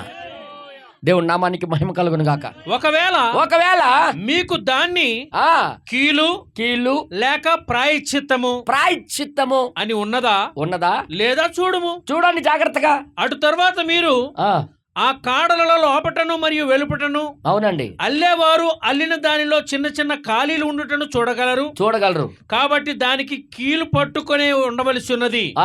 ఇది మోషే దగ్గర జరిగింది. అవునండి, ఇది మోషే దగ్గర జరిగింది. Oh my. మోషే దగ్గర ఏం చేశాడు? ఆయన చిన్నప్పుడు పుట్టినప్పుడు ఒక జమ్ము పెట్టెలు అనే బాక్స్ తయారు చేశారు. అవునా కాదా? అక్కడ ఏంటి? యూదుల మీద తీర్పు ఫరో రాజు ప్రకటన చేశాడు. మగపిల్లడు పడితే చంపేయండి. ఆ టైంలో వాళ్ళ అమ్మలు ఏం చేశారు? జమ్ము పెట్టికి లోపల బయట కీలు పూశారు. మాట్లాడేటిలు కీళ్ళు అంటే ఆ లోపల బయట పూశారు. తీర్పుకి ఆ పిల్లడికి మధ్యలో నిలబడింది కీలే. అది ప్రాయశ్చిత్తం. మధ్యవర్తి. కీలు అంటే ఇంకొక మధ్యవర్తి. ఆ మధ్యవర్తి ఎవరో కాదు, పరిశుద్ధాత్మ దేవుడు. ఇప్పుడు మనం ఆయన్ని ధరించుకొని ఉంటేనే మన మీదకి తీర్పు ఆగుతుంది. ఇది మాత్రం వాస్తవం నేను చెప్తున్నాను. తీర్పు మనము తప్పించుకోగలుగుతాం. సంగమా, ఈరోజు గుర్తు చేసుకొని దాని మీదే మనసు పెట్టండి. ఎలాగో ఒకలాగా నువ్వేమైపోయి పర్వాలేదు, నువ్వేమైపోయావు, కానీ అది మాత్రం ఉండాలి. అది ఉంటే చాలు. నీ మీదకి తీర్పు తాకడానికి వీల్లేదు. అది మధ్యవర్తి. అక్కడ ఏమంటాడు తెలుసా? మధ్యవర్తి. ప్రాయశ్చిత్తం అంటే ఏంటి అర్థం? బదులుగా లేదా మధ్యవర్తి. ప్రవక్త చెప్పాడు ఆ విషయం. చదవండి అన్న, కొద్దిగా చదవండి. తరువాత మోషే యొక్క తల్లి దానికి జిగటమన్ను పూసింది. జిగటమన్ను అప్పటికే కీలుగా ఉన్నది. 35వ పేర గమనించండి. ఓ దేవా, మరొక విషయం. కీలు పూయండి, తారు పూయండి, లేదా జిగురుతో నానబెట్టండి. ఆ ద్రవములో నానబెట్టుము. దాని యొక్క అర్థము ఎక్కడ చదువుతున్నా? బుక్లో నేను చదువుతున్నా. ప్రాయశ్చిత్తము. 35. దాని యొక్క అర్థము ప్రాయశ్చిత్తము. కీలు యొక్క అర్థము ప్రాయశ్చిత్తము. లేవికాండములో అదే పదమును ఆదికాండములో కీలు అనే పదమునకు వాడి ఉన్నారు. అవునండి, లేవికాండములో అదే పదమును ప్రాయశ్చిత్తముగా, పరిహారంగా వాడి కీలుకే ప్రాయశ్చిత్తంగా పిలిచారు. తర్వాత ఒక ప్రాయశ్చిత్తము చేయుటకు ఉపయోగించినారు. అవునండి, మంచిది. పరిహారం అనగా రెండింటి మధ్యన నిలిచి ఉండేది అని అర్థము. ప్రాయశ్చిత్తం అంటే పరిహారం అంటే ఏంటి? రెండింటి మధ్యలో నిలిచి ఉన్నది అని అర్థం. అయితే ఇక్కడేమంటాడు చూడండి ఒకసారి. అయితే వాడలోని ఆ చితిసారకపు చెట్టులో కీలు ఉన్నది. బయట ఉంచుట లేక ఆగ్రహము నుండి విశ్వాసికి ప్రాయశ్చిత్తము చేయుట. ఉగ్రత నుండి విశ్వాసికి మధ్యలో ఉండుట. మీరు దాన్ని గమనించారా? దీని లెక్కేంటో. అందుకే ఈరోజు రాత్రి ఏమని ప్రార్థన చేస్తారు తెలుసా? ప్రభువా, ఆ కీలు నాకు కావాలయ్యా, అది నాకు రావాలయ్యా, నా లోపల బయట దాంతో నింపబడాలని, ముద్రించబడాలని ఆశ ఉందయ్యా అని మీరు నిజంగా దేవుడి మీద ఆధారపడి బ్రతకాల. ఎంతమంది ఈరోజు రాత్రి దానికోసం ప్రయాసపడతారు? నేను నిజం చెప్తున్నా, పరిశుద్ధాత్మ లేకుండా నీ భక్తి పనిచేయదు. పరిశుద్ధాత్మ లేకుండా నువ్వేం చేసినా పనికి రాదు. ఆ మధ్యవర్తి అనేది నీ దగ్గర ఉండాలి. తీర్పు రాబోతుంది, నీ మీదకి రాకుండా ఉండాలంటే అది ఉండాలి. ఈ మధ్యవర్తులు వహించే కీలు ఉండాలి నీ దగ్గర. అందుకే ఈ వర్తమానం చెప్పాడు ప్రవక్త. ఇంటికి వెళ్ళి మొత్తం చదవండి. ఈ కీలు మధ్యవర్తి పనిచేస్తుంది. నీరికిని ఈ నోహావు కుటుంబానికి మధ్యవర్తి ఎవరంటే కీలే. ఇప్పుడు వాళ్ళు సురక్షితంగా లోపల ఉన్నారంటే కారణం కీలే. ఈరోజు మనం సురక్షితంగా ఉండడానికి కారణం ఆ కీలే ఉండాలి. ఆ కీలే పరిశుద్ధాత్మ అయి ఉన్నది. ఎంతమంది ఈరోజు రాత్రి అర్థమైంది ఇది? అందుకే ప్రభా నువ్వు చేస్తున్న మేలు మామూలు కావయ్యా. ఎక్కడ చూసినా నువ్వే, ఏ అధ్యాయంలో చూసినా నువ్వే, నేనే ఉన్నానయ్యా. గనుక నాకు సహాయం చేయ ప్రభా అని అడగండి. నానబడండి అందులో. నువ్వు ఎప్పుడో అప్పుడు ఒక్కొక్క రోజు కాదు, ఎప్పుడో ఒక్క రోజుకి దేవుడితో గడపడం కాదు. ప్రతిరోజు నానబడుతూ ఉండాలా, నానుతూనే ఉండాలా, ప్రతిరోజు వాక్యం వింటూనే ఉండాలా. అర్థమవుతుంది మీ అందరికీ? లేచి నిలబడి ప్రార్థన చేద్దాం. ఓ ప్రభా, సహాయము చేయము, కృప చూపించుము, దయ చూపించుము ప్రభా. నేను ఎందుకు దేవుని సన్నిధిలోకి వచ్చి మిమ్మల్ని స్తుతించాలో ఈరోజు మాట్లాడావయ్యా తండ్రి. ఎందుకు నిన్ను ఘనపరచాలో నాకు ఇప్పుడు అర్థమైపోయింది ప్రభు. నిజంగా ఎన్నాళ్ళు నేను స్తుతించలేకపోయాను ప్రభా, నిన్ను ఆరాధన చేయలేకపోయాను. ఈ రోజు నుండి ప్రభా నాకు అర్థమైంది ప్రభా. నాకు సహాయము చేయము, కృప చూపించుము నాయన. అయ్యా, కీలు లేకపోతే నేను పనికి రాను నాయన. నా భక్తి పని చేయాలన్నా, నేను నిలబడాలన్నా, నేను శాశ్వతంగా ఉండాలన్నా, లోపల ఎలుపుట కీలు పూయబడాలని తండ్రి నీకు స్తోత్రము ప్రభా. జీవాధిపతి నీకే స్తోత్రము ప్రభు. జీవాధిపతి నీకే స్తోత్రము నాయనా. ఈరోజు నాతో మాట్లాడావు ప్రభా, నాకు సహాయము చేయము. నిజంగా ఈ తీర్పుని నేను తట్టుకోలేనయ్యా, నేనైతే ఆపుకోలేను ప్రభా.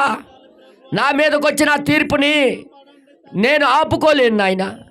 కానీ ఆ కీలు ఆపగలదని, ఆ కీలుతో నింపబడ్డానికి ఈ వర్తమానం మాకు ఇచ్చావని మాకు గుర్తు చేస్తున్నావయ్యా. ఈరోజు నోహా కాలంలో జరిగిన దాన్ని చూపించి మా కాలంలో కూడా అదే రాబోతుందని ప్రభా, దాన్ని తట్టుకోవాలంటే నా వల్ల కాదని ప్రభా, దాని నుండి కాపాడబడాలంటే నువ్వు ఉండాలని ఒక కోటు వలె నాకు కప్పబడితే కానీ నేను కాపాడబడినని నాకు నువ్వు మాట్లాడుతున్నావయ్యా. అది నా కోసమే నువ్వు మాట్లాడుతున్నావు ప్రభా అని ఎంతమంది చేతులెత్తి ప్రార్థన చేస్తారు? ఓ ప్రభా, నీకే స్తోత్రము నాయన. పరిశుద్ధుడా నీకే స్తోత్రం. కృపలో ఐశ్వర్యవంతుడా నీకే స్తోత్రము నాయన. ప్రతి ఒక్కరు కూడా ప్రార్థన చేద్దాం. ప్రతి ఒక్కరు నోరు మూసుకొని ఉండదు. ఆయన చేసిన గొప్ప కార్యం ఈరోజు ఒక మర్మముగా నీతో మాట్లాడాడు ఆయన. ఈ స్థితిసారపు మానుని అడ్డం పెట్టి నీతో మాట్లాడాడు ఆయన. ఆ కీలుని ఇవ్వాలనే, కీలుతో పూయబడాలనే ఆయన కోరుతూ నీతో మాట్లాడాడు. ఇప్పటికైనా నీ జీవితం ఆయనలో నానబెడితే మంచిదని నేను కోరుకుంటున్నాను. మన మధ్యలో మనిషి బ్రదర్ వచ్చి ప్రార్థన చేస్తారు.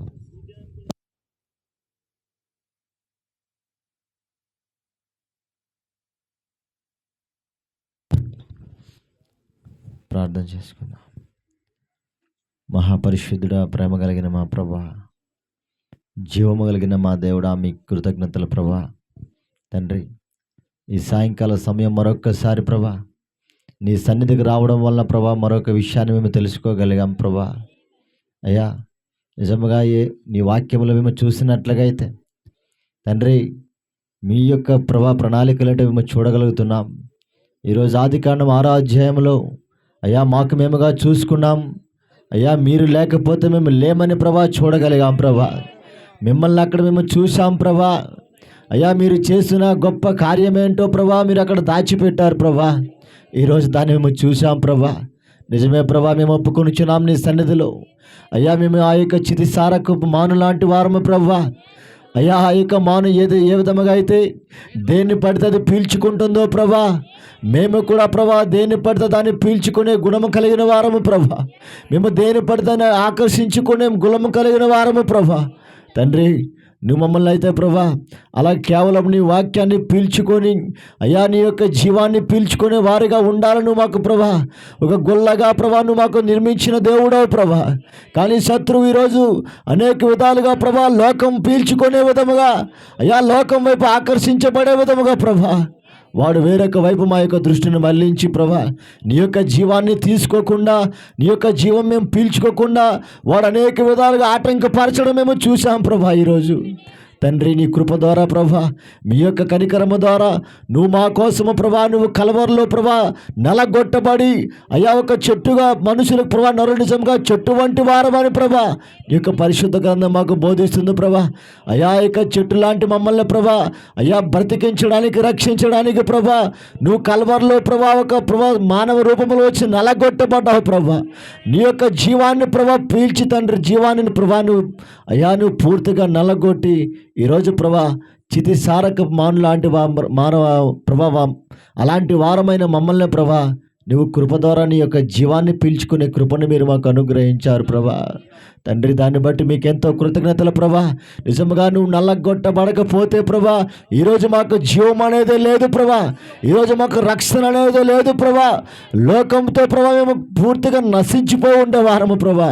కానీ లోకం మాకు అంటుకోకుండా, లోకం మాకు పీల్చుకోకుండా ఈరోజు పరిశుద్ధాత్మనే కీలుడు మాకు ఇచ్చావు ప్రభా. నువ్వు మధ్యవర్తిగా నువ్వు మాకు పనిచేయడం మేము చూసావు ప్రభా. ఆ ప్రాయశ్చితం మాకు ఇచ్చావు ప్రభా ఈరోజు తండ్రి. దాన్ని బట్టి మీకు ఎంతో కృతజ్ఞతలు ప్రభా. ఆ కీలుడు పూసుకునే ప్రభా కృపను మీరు మాకు ఇవ్వండి ప్రభా. ఈరోజు ప్రతి దినము నీ వాక్యముతో నీ యొక్క సహవాసంతో మేము ఉంటూ ప్రభా ఆ కీలును పూసుకోవాలని ప్రభా నువ్వు మాకు బోధిస్తున్నావు ప్రభా. తండ్రి నిజమే ప్రభా, ఏ మానుకైతే కీలు పూయబడదో ఆ మాను తేలిగ్గా నీటిలో మునిగిపోవడం ప్రభా జరుగుతుంది ప్రభా. ఏ కీలు అయితే ప్రభా దాని యొక్క ప్రతి రంధ్రములోకి ఆ కీలు పీల్చుకోదో ప్రభా అది మునిగిపోవడం ప్రభా జరుగుతుందని నీ పరిశుద్ధ గ్రంథము ప్రభా ఈరోజు నీ వర్తమానం మాకు బోధించడం మేము విన్నాం ప్రభా. తండ్రి ఈరోజు ఆ నోవాహు వాడ ఇంతవరకు కూడా పర్వతాల మీద ఒక గుర్తుగా నువ్వు నిలబెట్టావంటే కేవలం మిమ్మల్ని పీల్చుకునేవాడు, నీ యొక్క జీవాన్ని తీసుకునేవాడు ఎల్లప్పుడూ కూడా పాడైపోడు, నశించిపోవడనే ప్రభా ఒక సాదృశ్యంగా ఒక ఉదాహరణగా నువ్వు ప్రభా నిలబెట్టావని ఈరోజు మేము తెలుసుకున్నాం ప్రభా. నిజమే తండ్రి, నీ యొక్క జీవము తీసుకున్న మా పరిశుద్ధులు, మా ప్రవక్తలు ఈరోజు వరకు కూడా వారి కోసమే మాట్లాడుతున్నామంటే ప్రభా కేవలం వారు మిమ్మల్ని పీల్చుకోవడం, మిమ్మల్ని తీసుకోవడమే ప్రభా, నీ యొక్క జీవాన్ని నింపుకోవడం వలనే ప్రభా ఈరోజు కూడా వారి యొక్క జీవము ఇంకా నిలబడుతూనే ఉంది. వారి కోసమే మాట్లాడుకునే ఉంటాం ప్రభా. తండ్రి కేవలం మీతో వారు ప్రభా కలిసి ఉండడం వల్లనే, మీ యొక్క జీవాన్ని వారు తీసుకోవడం వల్లనే ప్రభా ఈరోజు అలాంటి జీవితాలు కలిగి ఉండాలని ఈ సాయంకాలం మరొక్కసారి మీరు మాతో మాట్లాడారు ప్రభా. అయ్యా నీ పరిశుద్ధాత్మని ప్రభా కీలు పూయబడినప్పుడు ఈ లోకంతో అంటిపెట్టుకోకుండా ప్రభా మేము ఎల్లప్పుడూ ప్రత్యేకంగా బ్రతుకుతామని ప్రభా అయ్యా నువ్వు మా కోసం మాట్లాడుతూనే ఉన్నావు ప్రభా. నిజమే తండ్రి, నీ సన్నిధిలో ఈరోజు మీరు మాట్లాడిన ఈ మాటలు ఎల్లప్పుడూ కూడా ప్రభా మేము నీ యొక్క వాక్యము చేత ముద్రించబడిన వారుగా, నీ వాక్యము చేత ప్రభా సీల్ చేయబడిన వారుగా ప్రభా ఉండడానికి మాకు సహాయం చేయ ప్రభా. ఎప్పుడైతే కీలు పూయబడిన కర్ర అయ్యా అది స్టీల్ కన్నా అది గట్టిగా ఉంటుందని మాట్లాడుతున్నావు ప్రభా. తండ్రి అది ఏ విధంగా కూడా నీరు ఎంతగా ప్రయత్నము చేసినప్పటికీ కూడా ఆ నీరు ఆ యొక్క కర్ర లోపలికి ప్రవేశించలేదని, ఎటువంటి మార్గము దానికి లేదని ప్రభా ఈరోజు తెలుసుకున్నామయ్యా. తండ్రి నీ పరిశుద్ధాత్మ అందుకే మాకు అవసరమైనది ప్రభా. నీ ఆత్మ ద్వారా నింపబడ్డ మాకు ఎంత అవసరమైనది ప్రభా. నీ పరిశుద్ధాత్మ లేకపోతే నిజంగా నశించిపోయిన వారమే ప్రభా. అయ్యా ఈరోజు అందుకే నీ పరిశుద్ధాత్మ పొందుకోవాలని ఈరోజు నీ సన్నిధిలో మేము తెలుసుకున్నాం ప్రభా. నీ పరిశుద్ధాత్మ యొక్క విలువేంటో తెలుసుకున్నాం ప్రభా. నీ పరిశుద్ధాత్మ లేకపోతే మేము ఏమైపోతామో ప్రభా మేము చూడగలిగాం ప్రభా. ఈరోజు లోకము ప్రభా ప్రతి క్షణము శత్రువు నిజముగా మాపై దాడి చేస్తూనే ఉంది ప్రభా. నిజముగా ఒక నీటిలో ఉండే వాడాయి అది ఎంత ఒత్తిడి కలిగి ఉంటుందో ప్రభా. ఈరోజు ప్రభా లోకంలో ఉన్న మేము కూడా అలాంటి ఒత్తిడే శత్రువు మాకు పెడుతూనే ఉంటాడు ప్రభా. ఆ ఒత్తిడిని మేము జయించగలిగి మేము సురక్షితంగా ఉండాలంటే మాకు వేరే మార్గం లేదు ప్రభా. కేవలం నీతో మేము సహవాసం కలిగి ఉండడమే ప్రభా, నీ యొక్క ఆత్మను మేము కలిగి ఉండడమే ప్రభా మాకు మేలై ఉన్నదని తండ్రి ఈ సాయంకాలం ప్రభా మేము తెలుసుకున్నాం తండ్రి. ఇక కూడి వచ్చిన అందరితో మీరు మాట్లాడారు ప్రభా. అయ్యా మీ వాక్యం బట్టి మేము సంతోషించాం అయ్యా. నీ యొక్క చిత్తం ఏంటి మేము తెలుసుకున్నాం ప్రభా. నువ్వు లేకపోతే నశించిపోయిన వారమని ప్రభా ఈరోజు మేము గుర్తించాం ప్రభా. ఈ సాయంకాలం నుండి ఈ మాటలు ఉన్న మేమందరము కూడా అయ్యా మా ప్రభా గృహాలకు వెళ్ళిన తర్వాత అయ్యా నీతో ఇక్కడ నుండి ఐక్యమయ్యే జీవితాలు మేము కలిగి ఉండడానికి సహాయం చేయ ప్రభా. ఎక్కడైతే ఇంకా మేము గుల్లగా ఉన్నామో, ఎక్కడైతే ఇంకా మా లోపల రంధ్రాలు ఉన్నాయో, ఎక్కడైతే లోకం ఇంకా మా లోపలికి ప్రవేశిస్తుందో దాన్ని వెంటనే గుర్తించి ప్రభా తండ్రి ఆ రంధ్రాల్లో నీ యొక్క కీలును, నీ యొక్క వాక్యాన్ని ప్రభా పూయబడ్డానికి మాకు సహాయం చేయ ప్రభా. తండ్రి నీ సహాయం లేకపోతే ఆ పనిని కూడా మేము జరిగించలేమయ్యా. నీ యొక్క సహాయం మాకు అవసరమైనది ప్రభా. మా రంధ్రాల్లో ప్రభా నీ యొక్క వాక్యం పూయబడ్డానికి ప్రభా నీ యొక్క సహాయం ఈ సాయంకాలం మాకు దయచేయమని తండ్రి ఈ విన్న మాటల ప్రతి ఒక్క హృదయంలో మీరు స్థిరపరచండి ప్రభా. ఆ యొక్క కీలు పూయబడేవారిగా తండ్రి ఒక వదులైన క్రైస్తవుల వలె కాకుండా ప్రభా గట్టిగా ఉండడానికి మాకు సహాయం చేయ ప్రభా. తండ్రి ప్రతి విషయంలో స్థిరముగా ఉండడానికి మాకు సహాయం చేయ ప్రభా. అయ్యా మేము దేని చేత మేము కొట్టబడినా కూడా ప్రభా మేము కదల్చబడిన వారిగా మేము ఉండడానికి మాకు కృప చూపించమని తండ్రి ఈ విత్తిన వాక్యం మా హృదయాలు స్థిరపరచబడి దాని ప్రకారం జీవించే కృపను మాకు అనుగ్రహించమని ఇక వాక్యం విత్తిన మా కాపర్ని మీరు కృప చూపించు అయ్యా మరి ఎక్కువగా అతని ద్వారా మీరు మాట్లాడుతూ అయ్యా మమ్మల్ని మీరు పోషించమని బ్రతిమాలుకొనిచున్నాం ప్రభా. ఇదిగో సమస్త మహిమ ఘనత ప్రభావాలు మీరే పొందుకోమని ప్రభు అయిన యేసుక్రీస్తు యొక్క పరిశుద్ధమైన నామములో వచ్చిన ప్రార్థన అడుగుచున్నాము తండ్రి. ఆమేన్. పరలోకమందున్న మా తండ్రి, మీ నామం పరిశుద్ధపరచబడును గాక, మీ రాజ్యం వచ్చును గాక, మీ చిత్తం పరలోకంలో నెరవేరినట్లు భూమి అందులో నెరవేరును గాక. మా అనుదిన ఆహారం మాకు మీరు దయచేయండి. మా రుణస్తులు మేము క్షమించిన ప్రకారం మమ్మల్ని మీరు క్షమించండి. మాకు శోధనలోకి తేక దుష్టుడు తప్పించి అనగా రాజ్యము అధికారము శక్తిమయం నిరంతరం నువ్వై ఉన్నావు తండ్రి. ఆమేన్. ప్రభువైన యేసుక్రీస్తు యొక్క కృప ఎవరెవరైతే ప్రభా నీ కీలుతో పూయబడాలని మీతోనే సహవాసం చేయాలని ఇష్టపడుతున్నారు ప్రభా వారందరికీ కూడా మీ కృప సహాయం చేయను గాక. ఆమేన్. ఆమేన్. God bless you. దేవుడు మీ అందరికీ దీవించును గాక. ఆమేన్.